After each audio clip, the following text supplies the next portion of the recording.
এ অপেক্ষা বি 30% নম্বর কম পেয়েছে, বি অপেক্ষা এ কত নম্বর বেশি পেয়েছে?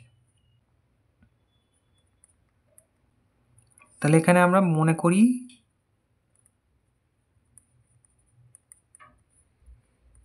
এ নম্বর পেয়েছে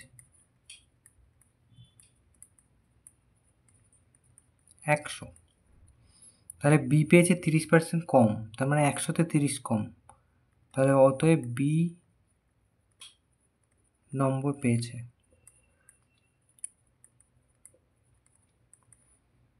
100 বিয়োগ 30 সমান সমান 70। তাহলে অতএব বি অপেক্ষা এ নম্বর বেশি পেয়েছে।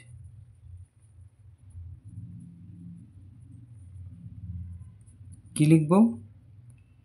বি কত নম্বর পেয়েছে? 70, তাতে 30 নাম্বার বেশি পেয়েছে এ, তবে গিয়ে সে 100 পেয়েছে, তাহলে 30 নাম্বার বেশি পেয়েছে। তাহলে 70 যদি বি পায় তাহলে 30 নাম্বার বেশি পায় এ, তাহলে যদি 100-তে হয় তাহলে 1% হয়ে যাবে। বি যদি 100 পায় তাহলে এ কত বেশি পাবে? তাহলে কাটাকুটি করি, তাহলে 300/7, তার মানে 7, 4 × 7 = 28, 7 × 2 = 14, 42.67, তাহলে এই এত পার্সেন্ট।